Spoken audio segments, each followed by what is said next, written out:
চ্যাপ্টারটার নাম হচ্ছে atomic structure বা স্ট্রাকচার অফ অ্যাটমস, পরমাণুর গঠন। ক্লাস 11-এর দ্বিতীয় চ্যাপ্টার এটা। আর তোমরা অনেক ছোটবেলাতেই পড়েছো ডাল্টনের পরমাণুবাদ। দেখো, দুটো শব্দ নিয়ে তৈরি এই চ্যাপ্টারটা। একটা নাম হচ্ছে অ্যাটম, যেটা অ্যাটমিক নামটা এসছে, অ্যাটম থেকে এসছে, আর স্ট্রাকচার মানে গঠন, পরমাণুর গঠন। তাহলে প্রথমে আমরা একটু জেনে নেব যে পরমাণু কাকে বলে, অ্যাটম কাকে বলে। অ্যাটম তোমরা নিশ্চয়ই জানো সংজ্ঞাটা, অ্যাটম কাকে বলে বা পরমাণু কাকে বলে। অ্যাটমস যে কথাটা এসছে, পরমাণু, এইটা এসছে গ্রিক শব্দ অ্যাটমস থেকে, ATOMS, অ্যাটমস থেকে এই কথাটা এসছে। এর মানেটা হচ্ছে অবিভাজ্য, ইনডিভিজিবল,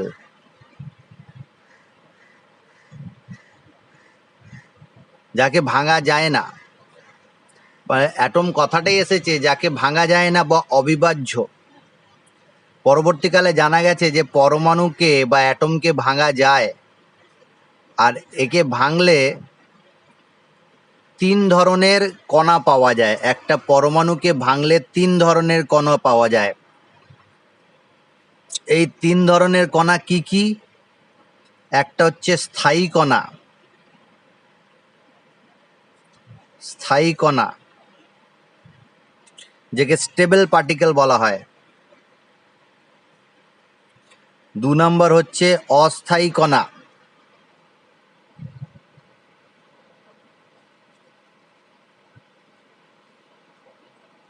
যাকে আনস্টেবল পার্টিকেল বলা হয়। আর 3 নম্বর হচ্ছে মিশ্র কণা বা সংমিশ্র কণা,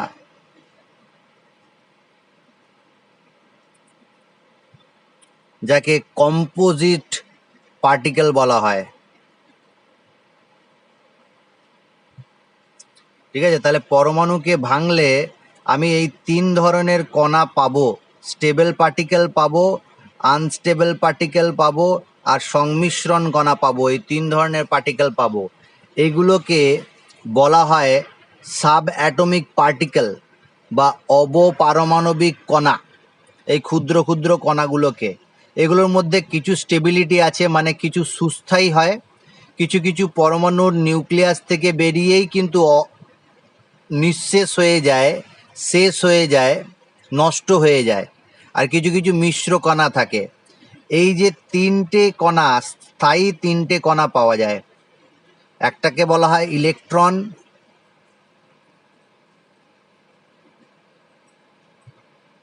একটাকে বলা হয় প্রোটন, আর একটাকে বলা হয় নিউট্রন। তাহলে পরমাণুকে ভাঙলে যত ধরনের কণা পাওয়া যায়, 3 ধরনের, স্টেবল, আনস্টেবল, কম্পোজিট। স্টেবল 3টে কণা পাওয়া যায়, এইটাকে বলা হয় ইলেকট্রন, প্রোটন আর নিউট্রন। আর এছাড়া আরও অনেক কণা আছে যেগুলো আনস্টেবল আছে, যেগুলো নষ্ট হয়ে যায়, পরমাণু থেকে বেরিয়েই নষ্ট হয়ে যায়। যেমন পজিট্রন কণা আছে, এই নামগুলো হয়তো কিছু কিছু শুনে থাকবে, আবার অনেকজন শুনেও থাকে না। পজিট্রন কণা থাকে, মেসন কণা থাকে, নিউট্রিনো, অ্যান্টি নিউট্রিনো, এই কণাগুলো থাকে। নিউট্রিনো, অ্যান্টি নিউট্রিনো ইত্যাদি, মেসন, এই কণাগুলো পাওয়া যায়, যেগুলো ভেরি ভেরি আনস্টেবল, তাড়াতাড়ি নষ্ট হয়ে যায়। আর কিছু মিশ্র কণা থাকে, দুটো মিশ্র কণার কথা বলছি। ডয়টেরন, আলফা কণা,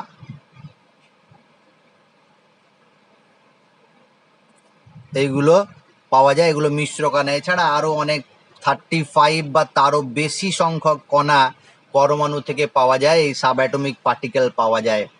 আর তার মধ্যে এই যে 3টে কণা আছে, ইলেকট্রন, প্রোটন, নিউট্রন, এদেরকে বলা হয় ফান্ডামেন্টাল পার্টিকেলস, প্রাথমিক বা মূল কণা বা মূল কণা বলা হয়। ফান্ডামেন্টাল পার্টিকেলসও বলা হয় এদেরকে। এইটাই একটা পরমাণু, সেই পরমাণুটা কার পরমাণু, কোন পদার্থের পরমাণু বা কোন মৌলের পরমাণু, সেটা বোঝা যায় এই ইলেকট্রন, প্রোটন আর নিউট্রনের সংখ্যা থেকে। প্রত্যেকটা পদার্থের মৌলের বা প্রত্যেকটা মৌলিক পদার্থের আলাদা আলাদা কম্পোজিশন থাকে। ইলেকট্রন, প্রোটন, নিউট্রনের কম্পোজিশন কিন্তু আলাদা আলাদা থাকে। তাই এদের কম্পোজিশন চেঞ্জ হলে মৌলটা চেঞ্জ হয়ে যায় বা মৌলটা আলাদা হয়ে যায়। বিশেষ করে এই প্রোটন কণাটা, বিশেষ করে একটা প্রোটন কণাকে কোনো পদার্থের বেসিক বা মূল সাবস্টেন্স বা মূল পার্টিকেল বলা হয়। একদম প্রাথমিক যে কণাটা, যেটাকে মূল কণা আমরা বিশেষ করে বলি, সেটাকে বলা হয় প্রোটন সংখ্যাকে। পরবর্তীকালে তোমরা জানো একে পরমাণু ক্রমাঙ্ক বলা হয়। প্রত্যেকটা মৌলের পরমাণু ক্রমাঙ্ক আলাদা হয়। ইলেকট্রন সমান হতে পারে, কখনো কখনো নিউট্রনও সমান হয়ে যেতে পারে, কিন্তু প্রোটন সংখ্যা আলাদা থাকবে প্রত্যেকটা পদার্থের, মৌলিক পদার্থের বা কোনো পদার্থের, বিশেষ করে মৌলিক পদার্থে। তাহলে এইটা হয়ে গেল তোমার একদম কোনো পরমাণুকে ভাঙলে কি কি ধরনের কণা পাওয়া যায়। তাহলে পরমাণু কাকে বলে জেনে গেছি। সেই পরমাণুর গঠন বলতে কি, সেই পরমাণুটা কি কি জিনিস নিয়ে তৈরি আর সেগুলো কিভাবে থাকে। গঠন দুটো জিনিসকে বলে। স্ট্রাকচার মানে কি, স্ট্রাকচার হচ্ছে কি কি কণা থাকে বা কি কি পদার্থ থাকে। যেমন আমি যদি বলি তোমার বাড়ির স্ট্রাকচার, কোনো বিল্ডিংয়ের স্ট্রাকচার বা কোনো বডির, মানে একটা মানুষের বডির স্ট্রাকচার, সেই বডি স্ট্রাকচার মানে দুটো জিনিস বোঝায়। একটা জিনিস হচ্ছে যে সেই বডিতে কি কি মেটেরিয়াল বা কি কি পদার্থ আছে সেটা বোঝায়, কি কি জিনিস আছে সেটা বোঝায়, আর সেটা কোথায় আছে সঠিক তার অবস্থানটাকে বোঝায়। তাহলে কি কি আছে আর কোথায় আছে অবস্থান, সেইটা বোঝায় স্ট্রাকচারকে। তাহলে পরমাণুর গঠন মানে এই পরমাণুতে যে কণাগুলো আছে, বিশেষ করে এই তিনটে কণা ইলেকট্রন, প্রোটন আর নিউট্রন, বেসিক বা মূল কণা, সেই মূল কণাটা কি কি আছে জেনে গেলাম। এই কণার মধ্যে মূল কণা এটা কোথায় আছে, কে কোথায় আছে, সেইটা যখন জেনে যাব তখন এই চ্যাপ্টারটার নামটার সার্থকতা বুঝতে পারবো যে পরমাণুর গঠন কি। এটা অনেক আগেই মনে হয় ক্লাস 9-এই পড়ে নিয়েছো তোমরা। সেটা একটু ডিটেলসে দেওয়া আছে, এখানে অনেক ডিটেলসে দেওয়া আছে, সেটা এখন আলোচনা করব আমি। তাহলে এই যে কণাগুলো আছে ইলেকট্রন, প্রোটন, নিউট্রন, সেগুলো পরমাণুর কোথায় আছে সেইটা জানবো আমরা কিভাবে। বিভিন্ন বিজ্ঞানীরা তাদের মডেল দিয়েছেন, তাদের একটা মডেল, গঠনের মডেল প্রস্তাব করেছেন। সেইগুলোর মধ্যে যেটা সঠিক সেটাকে আমরা মেনে নিয়েছি। এখন পর্যন্ত এই কাজ কিন্তু কন্টিনিউ চলছে। কে প্রথমে দিলেন কে পরে দিলেন সেটা নিয়ে আলোচনা করব। তার আগে এই যে ইলেকট্রন, প্রোটন আর নিউট্রন, কিভাবে এইটাকে আমরা পেলাম বা কিভাবে এর আবিষ্কার হলো সেই সম্পর্কে ছোট একটা ঘটনা বা ছোট ছোট ছোট এক্সপেরিমেন্ট, অবজারভেশন, আর সেখান থেকে আমরা কি কি সিদ্ধান্ত পেয়েছি সেগুলো নিয়ে আলোচনা করব। বলে দিই এই চ্যাপ্টারটার প্রথম দিকে যে পার্টটা আছে সেই পার্টটা একটু গল্পের আকারে মনে রাখবে, মুখস্থ করতে হবে না, কিছু কিছু জায়গা একটু মনে রাখতে হবে, বাকিগুলো একবার রিডিং পড়ে গল্পের আকারে তোমরা মনে রাখবে, স্টোরির আকারে মনে রাখবে। পরবর্তীকালে যখন তোমরা কোনো কম্পিটিটিভ এক্সামে পরীক্ষা দেবে তখন এমসিকিউ টাইপ কোশ্চেন হয়, তো ডিটেলসে কোশ্চেন হয়, তখন এটা কাজে লাগবে। এখন আপাতত এইচএস লেভেলের জন্য তুমি একটু রিডিং পড়ে রাখলেই হবে। তাহলে দেখো পরমাণুর যে তিনটে কণা আছে তার মধ্যে কিন্তু মেন যে কণাটা আছে, যেটা কে বলা হয় রসায়ন জগতের চাবিকাঠি, রসায়ন জগতের চাবিকাঠি,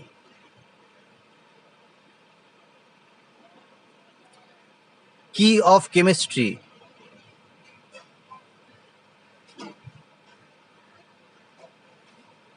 সেটা কিন্তু ইলেকট্রনকে বলা হয়। যে কোনো রাসায়নিক বিক্রিয়ায় অংশগ্রহণ করে কে? ইলেকট্রন।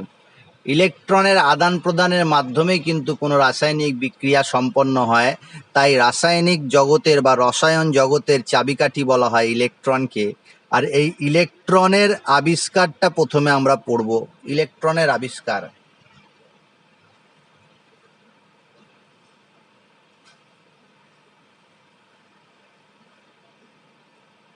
ইলেকট্রনের আবিষ্কার।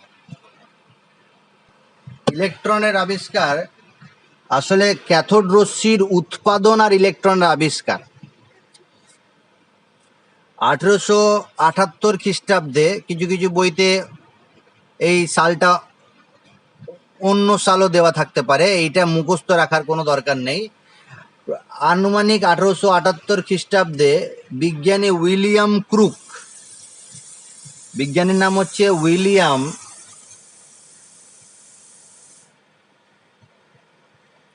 ক্রুকস, ইনি একটা এক্সপেরিমেন্ট করে। যে কোনো বিজ্ঞান এগিয়ে যায় তিনটে ধাপে, একটা হচ্ছে পরীক্ষা, একটা হচ্ছে পর্যবেক্ষণ, একটা হচ্ছে সিদ্ধান্ত। এই এক্সপেরিমেন্ট, অবজারভেশন আর ইনফারেন্স, এইভাবে বিজ্ঞান এগিয়ে যায়। তো উইলিয়াম ক্রুকস কি করেন, একটা এক্সপেরিমেন্ট করেন। সেই এক্সপেরিমেন্টটা যে যন্ত্রের মধ্যে করেন, সেই যন্ত্রটার নাম হচ্ছে তড়িৎ মোক্ষণ নল। তড়িৎ মোক্ষণ নল, ইংলিশে বলা হয় গ্যাস ডিসচার্জ টিউব বা ইলেকট্রিক ডিসচার্জ টিউব। সেই ইলেকট্রিক ডিসচার্জ টিউবটা কেমন দেখতে হয় বইতে দেখবে ছবিটা দেওয়া আছে। আমি একটু আলাদা রকমভাবে ছবিটা আঁকছি। বইয়ের ছবিটা আঁকলেও হবে, এই ছবিটা আঁকলেও হবে।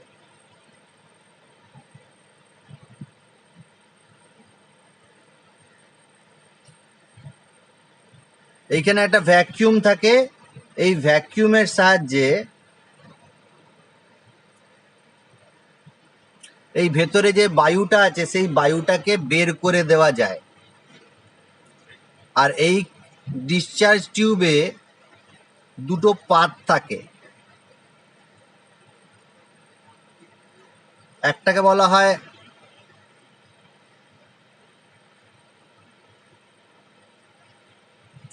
ক্যাথোড পাথ, যেটা নেগেটিভলি, আর একটাকে বলা হয় অ্যানোড পাথ, যেটা পজিটিভলি চার্জ থাকে।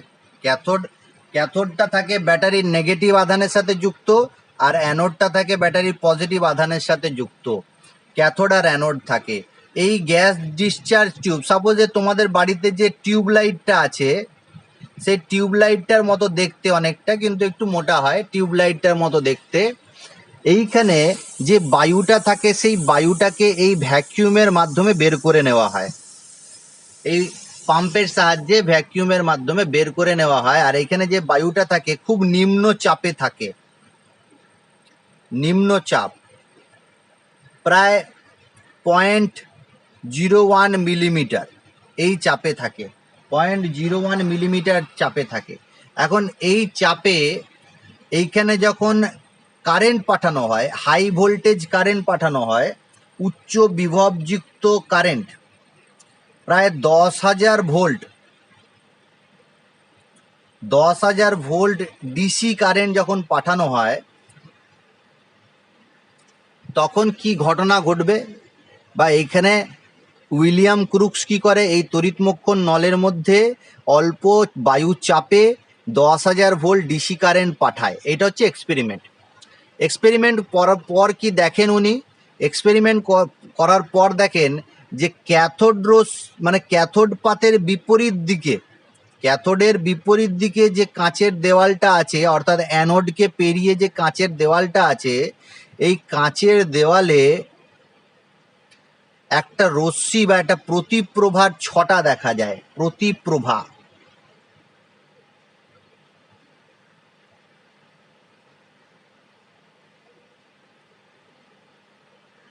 সবুজ রঙের। সবুজ রঙের একটা প্রতিপ্রভা বা একটা লাইটের মতো প্রতিপ্রভা বা আভা দেখা যায়। এইটা তার অবজারভেশন। ঠিক আছে, তাহলে এক্সপেরিমেন্ট করলেন, তড়িৎমক্ষণ নলের মধ্যে হাই ভোল্টেজ কারেন্ট নিম্ন চাপে হাই ভোল্টেজ কারেন্ট যখনই দিলেন, তখন কি পর্যবেক্ষণ দেখলেন, অবজারভেশন কি দেখলেন, যে ক্যাথোডের বিপরীত দেওয়ালে অ্যানোডের দিকে একটা সবুজ রঙের প্রতিপ্রভা সৃষ্টি হচ্ছে। সবুজ রঙের প্রতিপ্রভা সৃষ্টি হচ্ছে, কাঁচে ধাক্কা দিচ্ছে। এই কাঁচের ধাক্কা দেওয়ার পর কি ধাক্কা দিচ্ছে একটু পরে জানছি আমরা, একটা রশ্মি বা একটা প্রতিপ্রভা দেখা যাচ্ছে সবুজ রঙের। উইলিয়াম ক্রুক্স এর পরবর্তীকালে আর কিছু সেরকম কিছু বলেননি, বা অল্প কিছু বলেছেন, কিন্তু ডিটেলসে এই রশ্মিটাকে নিয়ে আসলে কি বললেন, যে ক্যাথোড থেকে অ্যানোডের দিকে একটা অদৃশ্য রশ্মি নির্গত হচ্ছে। উইলিয়াম ক্রুক্স কি বললেন, যে ক্যাথোড থেকে অ্যানোডের দিকে একটা অদৃশ্য রশ্মি নির্গত হচ্ছে, যেটা অ্যানোডের দিকে কাঁচের দেওয়ালে ধাক্কা দিচ্ছে, দিয়ে সবুজ প্রতিপ্রভা সৃষ্টি করছেন। এই যে রশ্মিটা নির্গত হচ্ছে, ক্যাথোড থেকে রশ্মিটা নির্গত হচ্ছে, তার নাম দেওয়া হলো ক্যাথোড রশ্মি।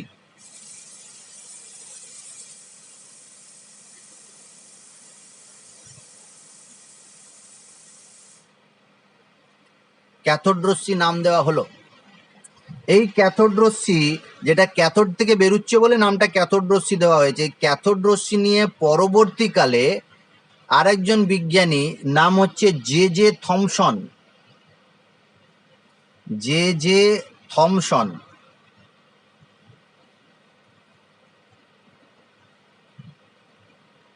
যাকে আমরা বলি জে টমসন। জে টমসন বা জে থমসন পরীক্ষা নিরীক্ষা করেন এই ক্যাথোড রশ্মি থেকে, এবং তিনি কিছু সিদ্ধান্তে আসেন, সিদ্ধান্তে পৌঁছান। কি সিদ্ধান্তে বা কি কথা তিনি বলেন এই ক্যাথোড রশ্মির সম্পর্কে, কি বৈশিষ্ট্য সম্পর্কে বলেন ক্যাথোড রশ্মির সম্পর্কে, সেগুলো পরপর দেখবে বইতে দেওয়া আছে। আমি কয়েকটা বলবো, বাকিগুলো বই থেকে পড়বে। আমি মেন গুলো বলবো। প্রথম যেটা বলেন উনি, 1 নাম্বার, এটা আমি লিখছি না, একটু শুনতে থাকবে তোমরা মন দিয়ে। কি বলবে, প্রথমে কি বললেন, যে ক্যাথোড রশ্মি ক্যাথোড পাত থেকে অ্যানোডের দিকে লম্বভাবে নির্গত হয়। অ্যানোডের দিকে লম্বভাবে নির্গত হয় এবং অতি দ্রুত গতিতে ধাবিত হয়, অনেক দ্রুত গতিতে যায়। 1 নাম্বার।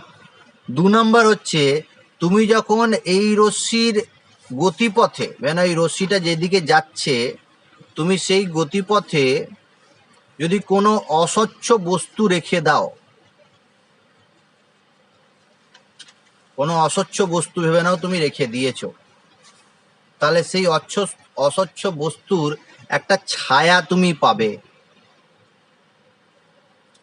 সেই বস্তুর ছায়া তুমি দেখতে পারবে। এইখান থেকে তিনি কি সিদ্ধান্তে আসেন, যখনই এই রশ্মির গতিপথে কোনো অস্বচ্ছ বস্তু রেখে দেওয়া হয়, তাহলে তার ছায়া তৈরি হয়। তাহলে এখান থেকে তিনি কি সিদ্ধান্তে আসেন, যে রশ্মিটা সরল রেখায় যায়। যেমন দেখো, আলোক রশ্মির তুমি গতিপথে যদি কোনো কিছু রেখে দাও, অস্বচ্ছ বস্তু রেখে দাও, তাহলে তার একটা ছায়া সৃষ্টি হয় না? ঠিক একই রকম ভাবে এই রশ্মিরও গতিপথে যদি তুমি কোনো কিছু রেখে দাও, অস্বচ্ছ বস্তু রেখে দাও, তাহলে তার প্রতিচ্ছায়া সৃষ্টি হবে। এই থেকে বুঝতে পারি যে ক্যাথোড রশ্মি আলোক রশ্মির মতো সরল রেখায় গমন করে।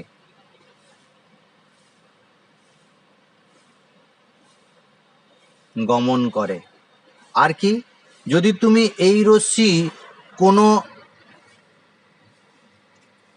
গ্যাসের মধ্যে দিয়ে পাস করে দাও, এই রশ্মিটাকে যদি তুমি কোনো গ্যাসীয় পদার্থের মধ্যে দিয়ে অতিক্রম করে দাও, বায়ুর মধ্যে দিয়ে যদি অতিক্রম করে দাও, তাহলে সেই বায়ুটা আয়নিত হয়ে যাবে, চার্জড হয়ে যাবে। তার মানে আমি বুঝতে পারছি যে এই রশ্মিটা চার্জ বহন করে নিয়ে যাচ্ছে। তাই তো কোনো বায়ুকে বা গ্যাসকে আয়নিত করে দিচ্ছে, চার্জড করে দিচ্ছে। তার মানে এই রশ্মিটা চার্জবাহী বা আধানযুক্ত রশ্মি। আর কি না, এই রশ্মির গতিপথে তুমি যদি বায়ু বায়ু নেই, ভ্যাকিউমের মধ্যে দিয়ে এই রশ্মিটাকে পাস করছো, বায়ু নিরুদ্ধ বা বায়ু অনুপস্থিতি একটা জায়গা থেকে তুমি যদি পাস করাও, আর এই যে রাস্তায় যদি কোনো তুমি একটা ঘুরতে পারে এরকম একটা ব্লেড যুক্ত ফ্যান রেখে দাও, দেন এরকম একটা ফ্যান রেখে দিয়েছো, যখন এই রশ্মিটা এখান থেকে বেরোবে তখন এই যে ফ্যানের চাকাগুলো আছে সেগুলোকে ঘুরিয়ে দেবে, এই চাকাগুলোকে ঘুরিয়ে দেবে। তার মানে এই রশ্মিটা এই চাকাগুলোকে ঘুরিয়ে দিতে পারছে বা ফ্যানের ব্লেডগুলোকে ঘুরিয়ে দিতে পারছে। তাহলে এখান থেকে বুঝতে পারছি যে এই রশ্মির ভরবেগ আছে। ভরবেগ থাকলে তবেই তো সে এই বস্তুটাকে ঘোরাতে পারছে, ঘোরাবার ক্ষমতা পাচ্ছে কোথা থেকে? এর ভর ও বেগ আছে, তাই ঘোরাতে পারছে। তাহলে এই রশ্মিগুলো সম্পর্কে কি জানতে পারছি? রশ্মিটা লম্বভাবে নির্গত হয়, রশ্মিটা সরল রেখায় গমন করে, রশ্মিটা গ্যাসকে আয়নিত করে বা বায়ুকে আয়নিত করে মানে চার্জ যুক্ত। আবার রশ্মিটা কোনো হালকা একটা বস্তুর কোনো চাকাযুক্ত বা কোনো চাকতিযুক্ত কোনো বস্তুর চাকতিগুলোকে ঘোরাতে পারছে, তার মানে তার ভরবেগ আছে। এছাড়া আরও আছে যে এই রশ্মিটা কোনো বস্তুকে হালকা উত্তপ্ত করে দিতে পারে, মানে উষ্ণতা বৃদ্ধি করে দিতে পারে, কোনো বস্তুকে গরম করে দিতে পারে, তার মানে উষ্ণতা বৃদ্ধিও এই রশ্মি করতে পারে। আর আছে কি জিঙ্ক সালফাইড বা তোমার ফটোগ্রাফি প্লেটের ওপর এর একটা প্রতিক্রিয়া আছে, ফটোগ্রাফি প্লেটের ওপর এর একটা প্রতিক্রিয়া আছে, মানে সেই ফটোগ্রাফি প্লেটের ওপর দিয়ে যদি যখন এই রশ্মি পড়বে সেখানে একটা দাগ পড়ে যাবে বা ওইখানে একটা প্রতিপ্রভার সৃষ্টি হয়ে যাবে। আচ্ছা, কিছু পাতলা পাতকে ভেদ করতেও পারে, এই রশ্মি পাতলা পাতকে ভেদ করে দিতেও পারে। মেন যে বৈশিষ্ট্যটা আছে সেটা যে যখন এই রশ্মিটা যাচ্ছে, এই রশ্মিটার গতিপথে তুমি যখন কোনো চৌম্বক ক্ষেত্র বা তড়িৎ ক্ষেত্র নেবে, চৌম্বক ক্ষেত্র বা তড়িৎ ক্ষেত্র তুমি যখন নেবে, এটা ইম্পর্টেন্ট, তখন এই রশ্মির বিক্ষেপ দেখা যাবে। সাপোজ ভেবে নাও তড়িৎ ক্ষেত্র নিয়েছো, নেগেটিভ পোল আর পজিটিভ পোল আছে, তড়িৎ ক্ষেত্রে নেগেটিভ আর পজিটিভ পোল আছে, তাহলে এই রশ্মির বিক্ষেপ কেমন হবে? যেমন কোনো নেগেটিভ আধানযুক্ত রশ্মি বা নেগেটিভ কণাযুক্ত কোনো পদার্থ যখন যেমন বিক্ষেপ দেখায় সেরকম বিক্ষেপ দেখাবে। অর্থাৎ তোমার এইটা পজিটিভ পোলের দিকে আকৃষ্ট হবে আর নেগেটিভ পোল থেকে বিক্ষিপ্ত হবে। তাহলে এইটা কখন হতে পারে? একটা রশ্মি যেতে যেতে পজিটিভ পোলের দিকে আকৃষ্ট হচ্ছে আর নেগেটিভ পোল থেকে দূরে চলে যাচ্ছে, তার মানে এইখানে যে কণাগুলো আছে, এই রশ্মি ক্ষুদ্র ক্ষুদ্র যে কণাগুলো দিয়ে তৈরি, সেই ক্ষুদ্র ক্ষুদ্র কণাগুলো কি আধানযুক্ত হবে বলো?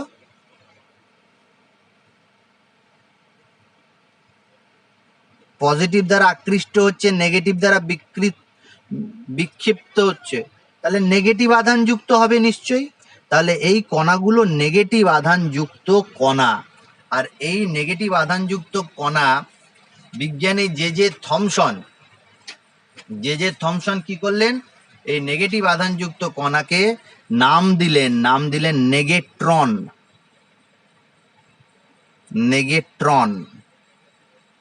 বিজ্ঞানী জে থমসন এই কণাগুলোকে বললেন, অর্থাৎ কি বললেন? এই রশ্মিগুলো আসলে ক্ষুদ্র ক্ষুদ্র কণার দ্বারা সৃষ্ট রশ্মি, ক্ষুদ্র ক্ষুদ্র কণার সমষ্টি।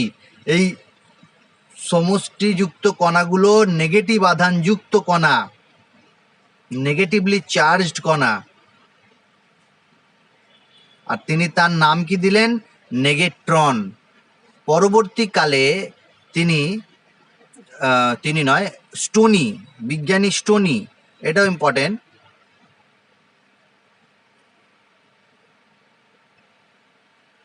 বিজ্ঞানী স্টোনি এই কণার নাম দেন ইলেকট্রন। তাহলে ইলেকট্রনের আবিষ্কর্তাকে, কে আবিষ্কার করে ইলেকট্রনকে? ইলেকট্রনকে আবিষ্কার করেন কিন্তু জে থমসন। কিন্তু এই কণার নাম কে দেন?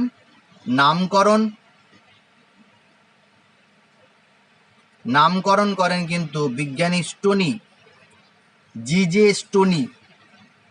ঠিক আছে, সালটা বইতে একটু এদিক ওদিক করে দেবে, সালের ওপর বেশি গুরুত্ব দেবে না। ঠিক আছে, এইটা হয়ে গেল ইলেকট্রনের আবিষ্কার। এখান থেকে আমরা ইলেকট্রন কিভাবে তৈরি হলো বা ইলেকট্রনকে কিভাবে আমরা পেলাম, তৈরি হলো বলাটা ভুল, কিভাবে পেলাম সেইটা কিন্তু জানা যায়। এই পরীক্ষা নিরীক্ষার মাধ্যমে আমরা ইলেকট্রনের আবিষ্কার জানতে পারি, ক্যাথোড রশ্মি আবিষ্কার জানতে পারি। এছাড়া আরো অনেক বৈশিষ্ট্য বইতে দেওয়া আছে। হ্যাঁ, এই বৈশিষ্ট্যগুলো তুমি একটু নিজে থেকে রিডিং পড়বে, মুখস্থ করার কোনো দরকার নেই। যে জায়গাগুলো মুখস্থ করতে হবে আমি বলে দিচ্ছি, যে কে আবিষ্কার করেছে তার নাম একটু মনে রাখবে, তারপর কে নামকরণ করেছে তার নাম মনে রাখবে, তড়িৎমুক্ষণ নলে কত কারেন্ট পাঠানো হয়, কত ভোল্টেজের, আর তোমার কত চাপ থাকে এইটা একটু দেখবে। আর দু তিনটে বৈশিষ্ট্য একটু মনে রাখবে, ক্যাথোড রশ্মির দু তিনটে বৈশিষ্ট্য একটু মুখস্থ রাখবে, বাকিগুলো মনে রাখতে হবে না, বাকিগুলো রিডিং করলেই হবে, আপাতত এইচএস লেভেলে হয়ে যাবে। এবার ইলেকট্রনের যেটা মনে রাখতে হবে, ইলেকট্রনের আধান মনে রাখতে হবে, এই আধানটা তোমাকে মুখস্থ রাখতে হবে, আর ইলেকট্রনের ভর তোমাকে মুখস্থ রাখতে হবে।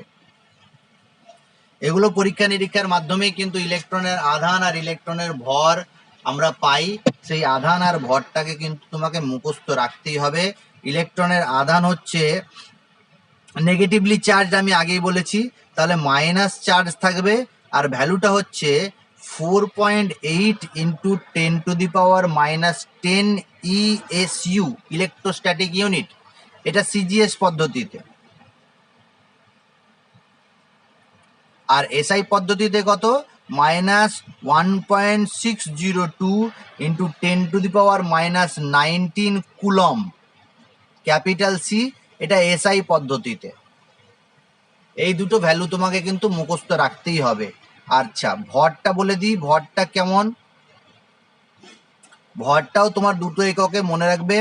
এক হচ্ছে যে ভর হচ্ছে, দুটো ভ্যালু দিতে পারে ভরের, তুমি যে কোনো একটাই ভ্যালু মুখস্থ রাখবে, দুটোই মনে রাখবে, একটা মনে রাখার দরকার নেই, দুটো ভ্যালুই মনে রাখবে।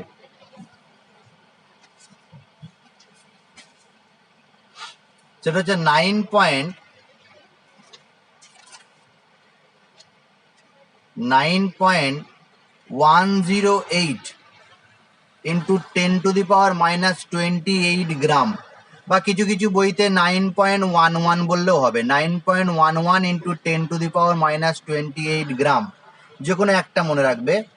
এইটা উপরেরটা মনে রাখবে, ওই বেশি ডিটেলসে যে মানে বেশি ডিটেলসে ভ্যালুগুলো এটাতে দেওয়া আছে 9.108। এবার দেখো, এই 9.1 এর পর আরেকটা ঘর নিলে জিরোর পরে 8 আছে যেহেতু, সেটা 1ই হয়ে যাবে, 1.11 হয়ে গেছে। এটা সিজিএস। আর এসআইতে কি ভ্যালু হবে? 9.108 ইন্টু 10⁻, এটা গ্রাম আছে, কেজি হয়ে যাবে -31 কেজি, বা 9.11 10⁻⁻31 কেজি। এই ভ্যালু দুটো কিন্তু তোমাকে মুখস্থ রাখতে হবে ইলেকট্রনের ক্ষেত্রে। এবার তোমাকে যদি বলে আধান বাই ভর, আধান বাই ভর যদি করতে বলে, চার্জ বাই মাস যদি করতে বলে, নিজে থেকেই বের করে নিতে পারবে। তাহলে এইটা হয়ে গেল। এছাড়া ইলেকট্রনের অস্তিত্বের আরো অনেক প্রমাণ আছে, সেই প্রমাণগুলো, ক্যাথোড রশ্মি উৎপত্তির ব্যাখ্যা, এইগুলো একটু রিডিং পড়ে নেবে, এগুলো রিডিং পড়লেই হবে। ঠিক আছে, এখান পর্যন্ত যা পড়ালাম একবার দেখে নাও বই থেকে সবাই, তারপর যদি কোনো কোশ্চেন থাকে আমাকে বলো। এবার আমি ক্যাথোড রশ্মির আবিষ্কার হয়ে গেল, ইলেকট্রনের আবিষ্কার হয়ে গেল। এখন বিজ্ঞানীরা কি করে বলো তো? চুপচাপ বসে থাকতে পারে না। ওদের কাজই হচ্ছে কোনো কিছু ডিসকভার করা, আবিষ্কার করা, হ্যাঁ, পরীক্ষা নিরীক্ষা করা, এটাই বিজ্ঞানীদের কাজ।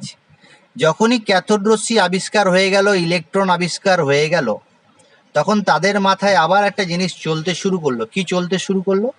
পরমাণু দেখো নিস্তরিত, পরমাণু নিস্তরিত। যদি পরমাণু নিস্তরিত হয় আর পরমাণুতে একটা ইলেকট্রন বা নেগেটিভলি চার্জ একটা কণা আছে, তাহলে নিস্তরিত হওয়ার জন্য নিশ্চয়ই একটা পজিটিভলি কণা থাকবে, পজিটিভলি চার্জ কণা থাকবে। তখন তাদের মাথায় শুরু হলো যে পরমাণু যদি নিস্তরিত হয়, তাহলে আর যদি কণা যদি ইলেকট্রন থাকে, নেগেটিভলি চার্জ কিছু থাকে, তাহলে নিশ্চয়ই পজিটিভলি চার্জও কিছু থাকবে, তবেই তো সে নিস্তরিত হয়েছে। সেই জন্য বিভিন্ন বিজ্ঞানীরা এই কাজে লেগে গেল যে পরমাণু নিস্তরিত, তাহলে আর একটা ধনাত্মক আধানযুক্ত কণা কি। এইটা করতে করতে করতে করতে বইতে দেওয়া আছে 1886 খ্রিস্টাব্দে, আগে পরে হতে পারে অনেক বইতে, 1886 খ্রিস্টাব্দে আরেকজন বিজ্ঞানীর নাম হচ্ছে গোল্ডস্টেন।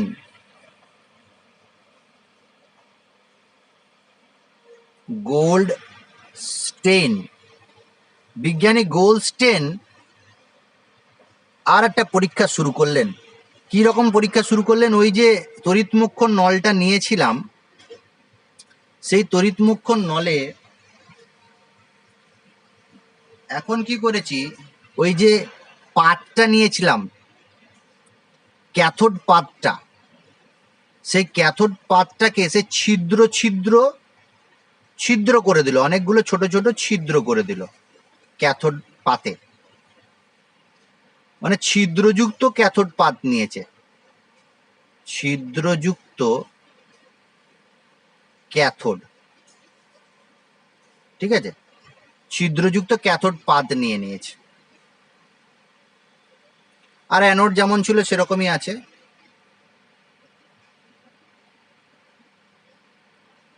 অ্যানোড যেমন ছিল সেরকমই আছে।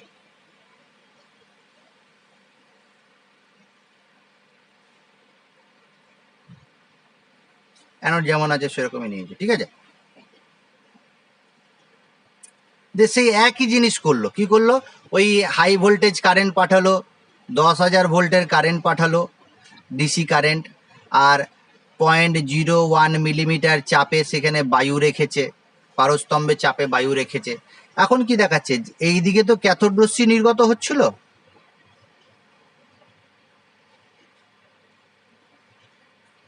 অ্যানোড যেদিকে আছে তার বিপরীত দিকে, অর্থাৎ যেদিকে ক্যাথোড রশ্মি যাচ্ছে তার বিপরীত দিকে এই ছিদ্র থেকে কিছু অদৃশ্য রশ্মি নির্গত হতে শুরু করলো। ছিদ্রযুক্ত পাত নিয়েছে, সেই ছিদ্রযুক্ত পাতে যেদিকে ক্যাথোড রশ্মি নির্গত হচ্ছিল, নেগেটিভলি চার্জ রশ্মিগুলো নির্গত হচ্ছিল, তার বিপরীত দিকে ওই ছিদ্র থেকে কিছু অদৃশ্য রশ্মি নির্গত হতে শুরু করলো। অ্যানোডের বিপরীত দিকে অর্থাৎ ক্যাথোডের দিকে একটা প্রতিপ্রভা সৃষ্টি করছে সে, এই রশ্মিটা। এই রশ্মিগুলো গোল্ডস্টেন আবিষ্কার করলেন। আর এই রশ্মিগুলো দেখো একটা ছোট ছোট ছিদ্র দিয়ে বেরোচ্ছে, তো এর নাম দিলেন ক্যানাল রশ্মি। ক্যানাল রশ্মি, ক্যানাল রশ্মি নাম দিলেন, ক্যানাল রে। এই ক্যানাল রে পরবর্তীকালে পরীক্ষা নিরীক্ষা করে জানলেন, আচ্ছা যেহেতু দেখো অ্যানোড মনে করা হচ্ছে ক্যাথোড রশ্মির বিপরীত দিকে যাচ্ছে, তো মনে করা হচ্ছে যে অ্যানোড থেকে এই রশ্মিগুলো আসছে, এরকম মনে করা হচ্ছে। তাহলে অ্যানোড থেকে এই রশ্মিগুলো আসছে, তাহলে এর নাম আর একটা নাম দিলেন অ্যানোড রশ্মি। আরেকবার বলছি শোনো,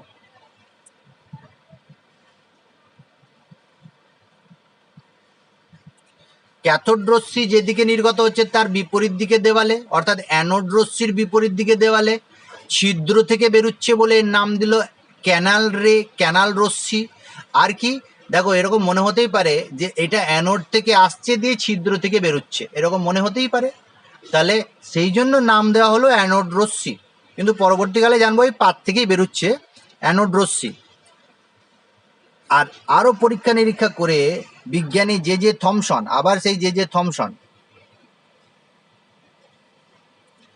থমসন আরো পরীক্ষা নিরীক্ষা করলেন। কাকে নিয়ে? এই অ্যানোড রশ্মিকে নিয়ে পরীক্ষা নিরীক্ষা করলেন। দিয়ে তিনি সিদ্ধান্তে পৌঁছালেন যে এইটা ধনাত্মক আধানযুক্ত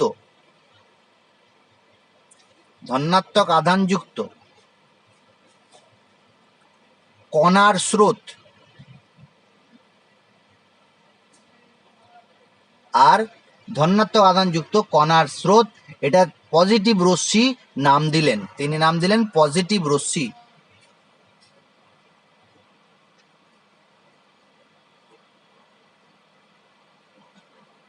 পজিটিভ রে। এবার এই জে জে থমসন কিন্তু এই পজিটিভ রশ্মি বা অ্যানোড রশ্মি বা ক্যানাল রশ্মি একে নিয়ে অনেকগুলো পরীক্ষা নিরীক্ষা করে আবার অনেকগুলো সিদ্ধান্তে তিনি পৌঁছালেন। কি কি সিদ্ধান্তে পৌঁছালেন তিনি সেটা রিডিং পড়বে। আবার এটাও সরলরেখায় ধাবিত হয়, কিন্তু এর গতিবেগ বেশি,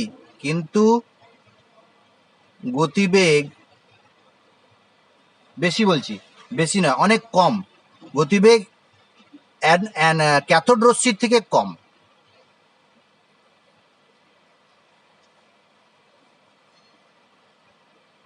ক্যাথোড রশ্মি অপেক্ষায়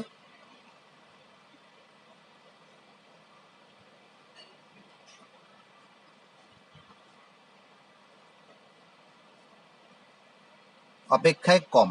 বইতে আন্ডারলাইন করবে। আর কি, এইটা অ্যানোড রশ্মির ভরবেগ আছে। অ্যানোড রশ্মি তোমার লম্বভাবে যায়, অস্বচ্ছ বস্তু রাখলে তার ছায়া সৃষ্টি করে, প্রায় একই রকম সবগুলোই তুমি পাবে। এটা গ্যাসকে বা বায়ুকে আয়নিত করে, চার্জড করে দেয়।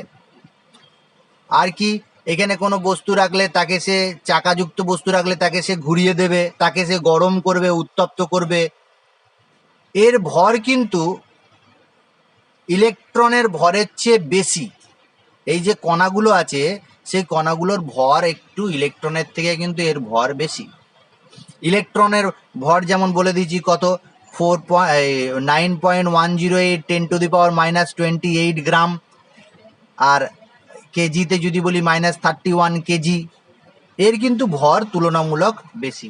আর একটা ইম্পর্টেন্ট যে কথাটা মনে রাখতে হবে, আবার সেই একই ইম্পর্টেন্ট কথা, যেটা এখন এই রশ্মির তুমি গতিপথে যদি তড়িৎ ক্ষেত্র বা চৌম্বক ক্ষেত্র রাখো, ভেবে না তুমি তড়িৎ ক্ষেত্র রেখেছো, তাহলে এই রশ্মির বিক্ষেপটা কেমন দেখাবে? যেমন কোনো ধনাত্মক আধানযুক্ত কণা বিক্ষেপ দেখায় সেরকম বিক্ষেপ দেখাবে। অর্থাৎ এ নেগেটিভ পোলের দিকে আকৃষ্ট হবে আর পজিটিভ পোল দ্বারা বিকৃষ্ট বা বিক্ষিপ্ত হবে। তাহলে তুমি নিজে বলো এটা কি ধরনের কণা হবে যে নেগেটিভ পোল দ্বারা আকৃষ্ট হচ্ছে আর পজিটিভ পোল দ্বারা বিক্ষিপ্ত হচ্ছে? তাহলে নিশ্চয়ই সেটা কি হবে? ধনাত্মক আধানযুক্ত কণা হবে। ধনাত্মক আধানযুক্ত এই কণাগুলো তাহলে কি? ধনাত্মক আধানযুক্ত কণা। আর এর আধান ইলেকট্রনের আধানের সাথে সমান। আধান ইলেকট্রনের আধানের সাথে সমান, কিন্তু বিপরীত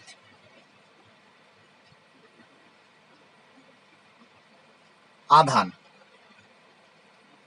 মানটা সমান, আধানের মানের সাথে সমান, কিন্তু আধানের চিহ্নটা কি হবে? বিপরীত চিহ্ন হবে। চিহ্নটা বিপরীত চিহ্নযুক্ত। অর্থাৎ এইটা আমি যদি বলি প্রোটনের আধান কত, প্রোটনের আধান পি দিয়ে লেখা হয় এটাকে, প্রোটনের আধান পি, বা অনেক জায়গায় ই প্লাস দিয়েও লেখা হয়। এর আধানটা হচ্ছে মাইনাসের জায়গায় প্লাস করে দাও, 4.8 10⁻⁻10 ESU।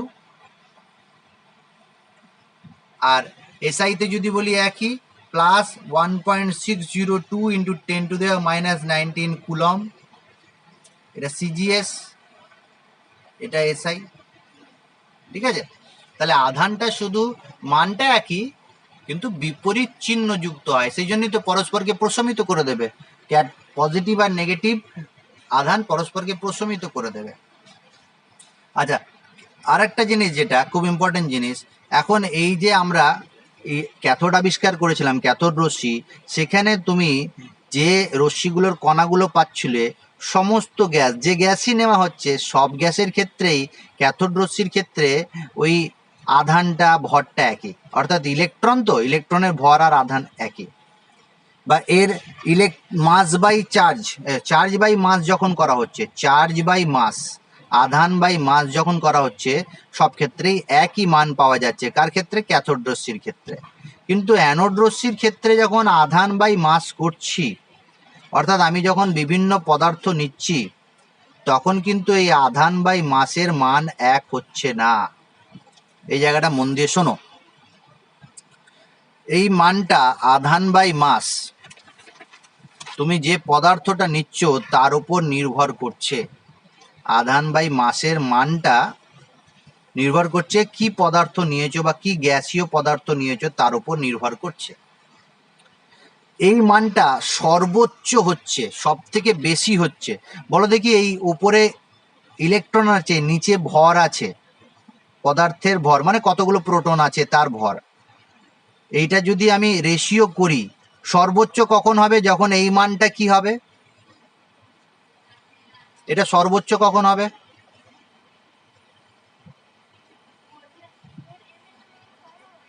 এম এর মান সর্বনিম্ন হবে, তাই না? হ্যাঁ, তাহলে সর্বোচ্চ হবে যখন এটা সর্বনিম্ন হবে। এটা দেখা যাচ্ছে সাধারণ হাইড্রোজেন, সাধারণ হাইড্রোজেনের ক্ষেত্রে এইটা সর্বনিম্ন, সর্বোচ্চ মান পাওয়া যাচ্ছে। সর্বোচ্চ মান পাওয়া যাচ্ছে কার ক্ষেত্রে? সাধারণ হাইড্রোজেনের ক্ষেত্রে। আমরা পরবর্তীকালে জানি সাধারণ হাইড্রোজেনে কটা প্রোটন থাকে?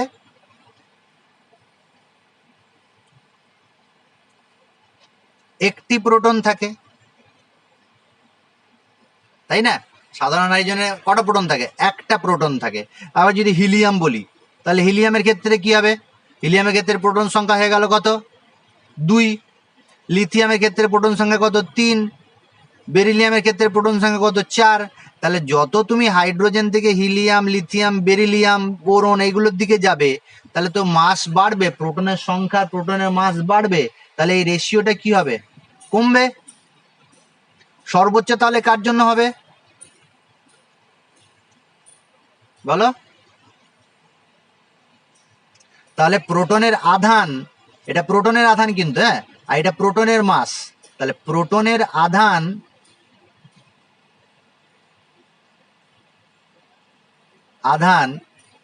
আর প্রোটনের মাস বা ভর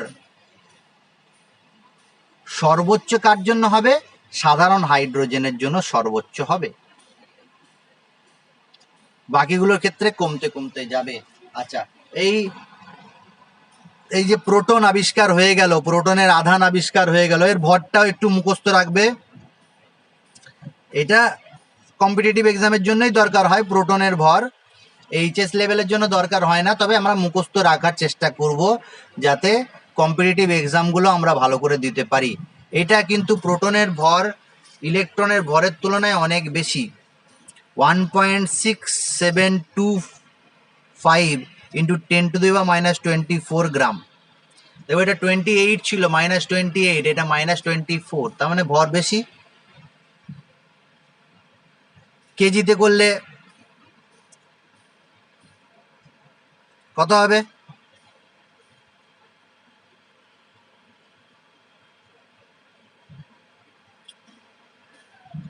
27 হবে।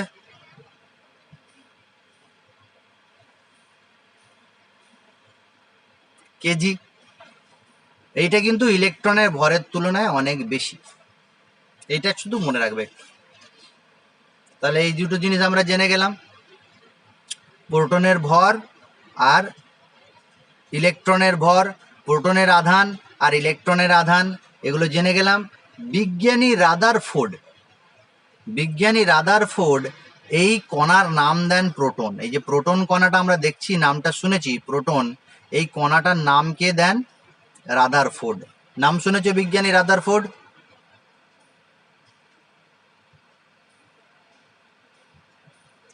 রাদারফোর্ড নামকরণ করেন,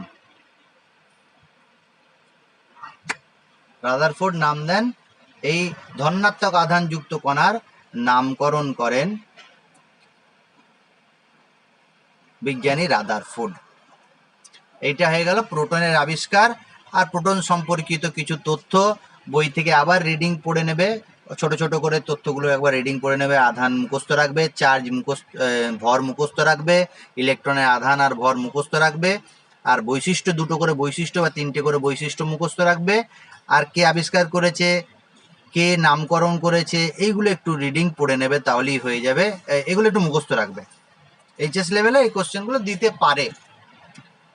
প্রোটনটা একবার দেখে নাও সবাই, প্রোটনের আবিষ্কারটা কোশ্চেন থাকলে করো। তাহলে প্রোটন আর ইলেকট্রন দুটোই আবিষ্কার হয়ে গেল, কিন্তু আমি আবার বললাম বিজ্ঞানীরা বসে থাকেন না, নিজের কাজ কিন্তু দিতেই থাকেন, কাজ কিন্তু করতেই থাকেন। এরপরে আরো দিন চলে যায়, পরপর ইলেকট্রন প্রোটন আবিষ্কার হওয়ার পর দীর্ঘদিন কিন্তু নিউট্রন আবিষ্কার হয়নি। নিউট্রন আবিষ্কার হয়নি কারণ দেখো, পরমাণু নিস্তরিত আর পরমাণু ধনাত্মক আর ঋণাত্মক আধানযুক্ত কণা পেয়েই গেছি আমরা, তখন আর কিন্তু সেই নিয়ে কেউ মাথা ঘামায়নি, নিউট্রন নিয়ে কেউ মাথা ঘামায়নি। অনেক দিন পর, অনেক সময় চলে যাবার পর ইলেকট্রন আবিষ্কার হয়, কিন্তু নিউট্রন আবিষ্কার হয়। আর নিউট্রন কিন্তু আবিষ্কার হওয়ার পেছনে কারণটা কি ছিল সেটা একটু বলি। নিউটন কেন আবিষ্কার হলো আর কিভাবে আবিষ্কার হলো। এবার তোমাকে বিজ্ঞানীরা মডেল দিতে শুরু করলো ইলেকট্রন আর প্রোটন আবিষ্কার হওয়ার পর। আমি কি বললাম, স্ট্রাকচার মানে কি কি নিয়ে তৈরি আর কোথায় সেটা আছে সেটা নিয়ে কথাবার্তা হবে। তাহলে স্ট্রাকচারে কি কি আছে, ইলেকট্রন আর প্রোটন আছে, এই দুটো কণা পেয়েছে এখন তারা। এবার সেইটা নিয়েই কিন্তু তারা মডেল দিতে শুরু করে যে ইলেকট্রন কোথায় থাকে, প্রোটন কোথায় থাকে। এখন বিভিন্ন মৌলগুলোকে যখন তারা দেখছে, যেমন আমি তোমাকে হাইড্রোজেনের কথা বলি, আর হিলিয়ামের কথা বলি, আর লিথিয়ামের কথা বলি। হাইড্রোজেনের ক্ষেত্রে কটা ইলেকট্রন থাকে? একটা ইলেকট্রন থাকে আর একটা প্রোটন থাকে। তাহলে হাইড্রোজেন আর ইলেকট্রন আর প্রোটন থাকে। আর আমরা এটা জানলাম যে একটা ইলেকট্রনের ভর কিন্তু প্রোটনের ভরের তুলনায় অনেক কম, বা বলতে পারি একটি, এটাও পড়েছো মাধ্যমিক লেভেলে, একটি প্রোটনের ভর ইলেকট্রনের ভরের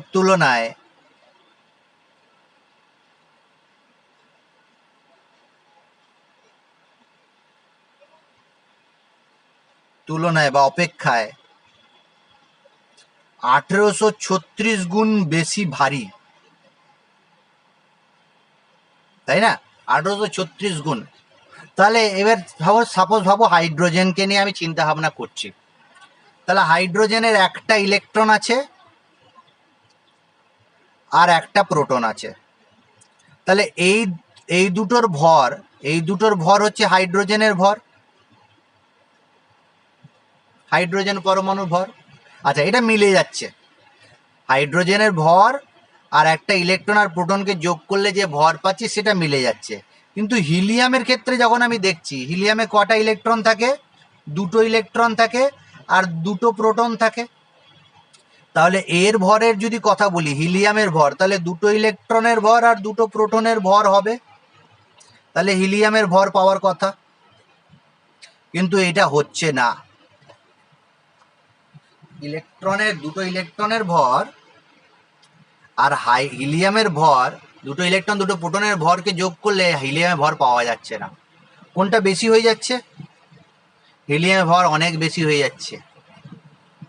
লিথিয়ামের ক্ষেত্রেও তাহলে আমরা কি দেখবো, লিথিয়ামের তিনটে ইলেকট্রন আছে আর তিনটে প্রোটন আছে।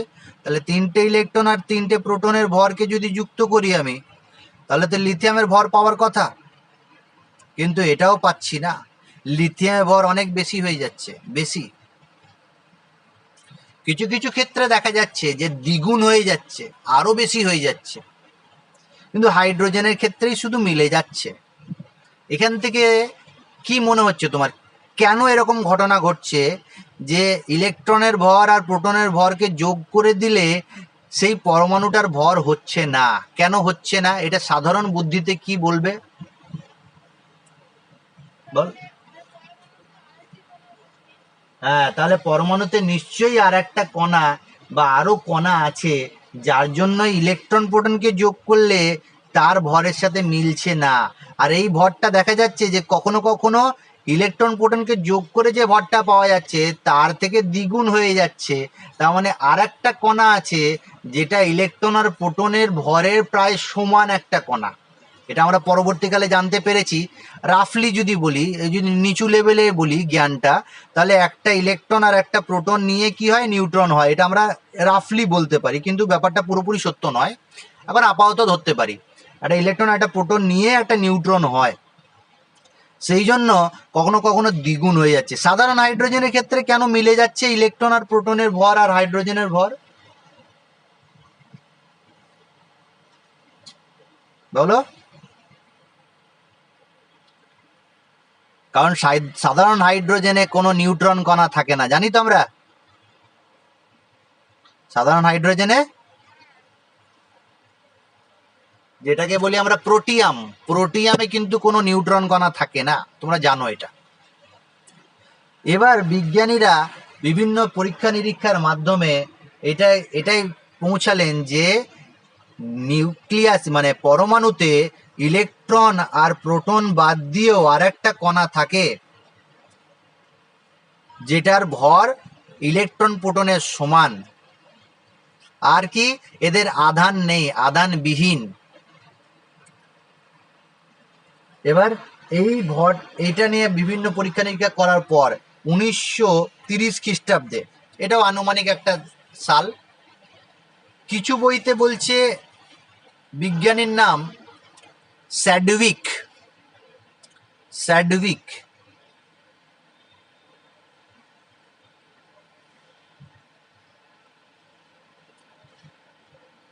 সিডউইক বা স্যাডউইক, জেমস স্যাডউইক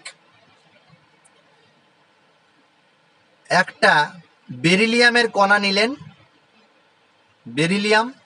বেরিলিয়ামের প্রোটন সংখ্যা হচ্ছে 4, আর আমরা জানি পরবর্তীকালে আমরা ভর সংখ্যা কাকে বলে জেনে গেছি, ভর সংখ্যা হচ্ছে 9। এই বেরিলিয়ামের কণাকে যখন তিনি আঘাত করলেন হিলিয়াম কণা দ্বারা, 4 টু হিলিয়াম, ভর সংখ্যা 4, প্রোটন সংখ্যা 2, হিলিয়াম, বা এটাকে আলফা কণাও বলতে পারি, আলফাকেও লেখা হয় 4 টু হিলিয়াম, আঘাত করলেন, তখন কার্বনের একটা পরমাণু পেলেন 12, 6, 612 কার্বন। তাহলে দেখো এইখানে বেরিলিয়াম হচ্ছে 4, হিলিয়াম হচ্ছে 2, তাহলে প্রোটন সংখ্যা কত, 6, এর কার্বনের প্রোটন সংখ্যা কত, 6। ওপরে দেখো 9 আর এখানে হচ্ছে 4, তাহলে 9 আর 4 যোগ করলে কত হবে, 9 আর 4 বলো, 13, কিন্তু এখানে আছে 12। এর সাথে সাথে আর একটা কণা নির্গত হয়, অর্থাৎ হিলিয়াম পরমাণুকে যখন আলফা কণা দ্বারা বম্বার্ড করা হয়, আঘাত করা হয়, তখন কার্বনের একটা আইসোটোপ পাওয়া যায়, আর একটা কণা পাওয়া যায় যে কণাটার ভর সংখ্যা হচ্ছে 1 একক, ভর সংখ্যা হচ্ছে 1, কিন্তু আধান হচ্ছে 0। এই কণাটা হচ্ছে নিউট্রন কণা। এইটা কেউ কেউ বলছে স্যাডউইক। আচ্ছা, কিছু কিছু বইতে বলছে, দুটো বিজ্ঞানীর নাম বলছে, একজনের নাম হচ্ছে বেকার অ্যান্ড বুথ, বানানটা লিখে দিচ্ছি, BECKER, বয় একার কয়াকার র, বেকার, বেকার মানে কাজ ধান্দা করে না এরকম ভাববে না, আবার বেকার ছেলে এরকম নয়, বেকার ওর নাম, আর বুথ BOOTH, ফোনের বুথ নয় কিন্তু, হ্যাঁ, ফোন বুথ আগে থাকতো, এখন ফোন বুথ লাগে না। তাহলে বুথ, বেকার অ্যান্ড বুথ, এরা দুজনা মিলে এই পরীক্ষাটা করেছিল। কিছু কিছু বইতে দেওয়া আছে, আর কিছু কিছু বইতে দেওয়া আছে যে স্যাডউইক এটা পরীক্ষাটা করেছিলেন বেরিলিয়াম পরমাণুকে নিয়ে আলফা কণা দ্বারা আঘাত করে কার্বন পরমাণু আর নিউট্রনের আবিষ্কার হয়। এই পরীক্ষার দ্বারাই কিন্তু নিউট্রনের আবিষ্কার হয়। আর এই নিউট্রনের আবিষ্কর্তার নাম কিন্তু স্যাডউইককেই বলা হয়। এই স্যাডউইককেই বলা হয় নিউট্রনের আবিষ্কর্তা। আর মনে রাখো, নিউট্রনের আবিষ্কর্তা স্যাডউইক আর কেউ নয়, রাদারফোর্ডের ছাত্র, বিজ্ঞানী রাদারফোর্ড। এই বিজ্ঞানী রাদারফোর্ডের ছাত্র হচ্ছে এই স্যাডউইক। আর এই কিছু কিছু বইতে বলা হচ্ছে যে এই নিউট্রন নামকরণটা রাদারফোর্ডই করেছেন। রাদারফোর্ড নিউট্রন নামকরণটা করেছেন, কিন্তু আবিষ্কর্তার নাম হচ্ছে স্যাডউইক। হয়তো রাদারফোর্ডের ছাত্র, তো রাদারফোর্ড দ্বারা অনুপ্রাণিত হয়ে কাজটা করেছে, কাজটা করার পর তিনি এটা আবিষ্কার করেছেন। তাহলে তোমাকে যদি পরীক্ষায় জিজ্ঞাসা করে যে নিউট্রনের আবিষ্কর্তাকে, তাহলে বলবে জেমস স্যাডউইক বা স্যাডউইক বললেই হবে। আর নামকরণ কে করেছে, নামকরণটা তুমি বলে দেবে রাদারফোর্ড নামকরণ করেছেন। আর কি, নিউট্রনের কোনো আধান থাকে না, আর এর ভর থাকে, ভর সংখ্যা হচ্ছে 1 একক। ইলেকট্রন হয়ে গেছে, মুখস্থ রাখবে। আর এটা দেখবে ছক আছে তোমাদের বইতে, একটা ছক কাটা আছে এরকম ভাবে, কণার নাম দেওয়া আছে, ইলেকট্রন, নিউট্রন, প্রোটন এসব নাম দেওয়া আছে, কে আবিষ্কার করেছে আবিষ্কারকের নাম দেওয়া আছে, পেয়েছো বইতে? আবিষ্কারকের নাম দেওয়া আছে দেখবে। আর এখানে চিহ্ন দেওয়া আছে, কিভাবে সেই চিহ্নটাকে মানে ইলেকট্রন প্রোটনকে কিভাবে চিহ্নিত করা হয়। যেমন ইলেকট্রনকে ই দিয়ে, বা ই মাইনাস দিয়ে, বা বিটা মাইনাস দিয়ে, বা 0-1 ই দিয়ে, অনেকগুলো দিয়ে চিহ্নিত করা হয়, দেখবে দেওয়া, যে কোনো একটা মনে রাখবে। প্রোটনকে কিভাবে চিহ্নিত করা হয়, পি দিয়ে, বা 1-1 হাইড্রোজেন দিয়ে, বা আমি বলবো ই+ দিয়েও করা যেতে পারে, বা 0+1 ই দিয়েও করা যেতে পারে। এই দুটোই করবে, বইতে দেওয়া আছে যেহেতু। এবার নিউট্রনকে আবিষ্কার করেছে, শুধু ইলেকট্রন, প্রোটন, নিউট্রনটা মনে রাখলেই হবে। আরও আছে পজিট্রন, মেসন, নিউট্রিনো, এগুলো মনে রাখতে পারলে রাখবে, তবে এই তিনটে অবশ্যই মনে রাখবে। তাহলে এইটা হয়ে গেল তোমার নিউট্রনের আবিষ্কার। এই নিউট্রনের আবিষ্কার হয়ে যাওয়ার পর, ইলেকট্রন, প্রোটন, নিউট্রন আবিষ্কার হওয়ার পর, তুমি বিভিন্ন বিজ্ঞানীরা পরমাণুর মডেল দিতে শুরু করে। পরমাণুর মডেল মানে এবারে দ্বিতীয় ধাপ শুরু হলো। বলে দিই, এই যে মডেল দেওয়াটা কিন্তু প্রোটন, নিউট্রন, ইলেকট্রন আবিষ্কার হওয়ার পর, নিউট্রন আবিষ্কার হওয়ার পর নয়, তার আগে থেকে কিন্তু ইলেকট্রন, প্রোটন আবিষ্কার হওয়ার পর থেকেই কিন্তু সবাই দিতে শুরু করে। আর সবারই আগে যে মডেলটা দিয়েছিলেন তার নামটা কেউ জানো? পরমাণু মডেল, প্রথম মডেল যিনি দিয়েছিলেন তিনি আর কেউ নন, জে থমসন। ইলেকট্রন, প্রোটন আবিষ্কারতে তার অনেক বেশি অবদান আছে, তোমরা এখনই জানলে। তখন জে থমসন কিন্তু এই কাজ করতে শুরু করে। এই পরমাণু মডেল সম্পর্কে আমরা নেক্সট ক্লাসে জানবো। এখন তুমি শুধু ইলেকট্রন, প্রোটন, নিউট্রনের আবিষ্কার রিডিং পড়বে, কোন কোন জায়গাগুলো মুখস্থ রাখতে বললাম সেই জায়গাগুলো মুখস্থ রাখবে। এরপর পরমাণুর গঠন, যে জায়গাটা মডেল সম্পর্কে আমরা আলোচনা করব, নেক্সট ক্লাসে এই মডেল সম্পর্কে আলোচনা করব। এখান পর্যন্ত যা বললাম, যদি কোনো অসুবিধা থাকে আমাকে বলো।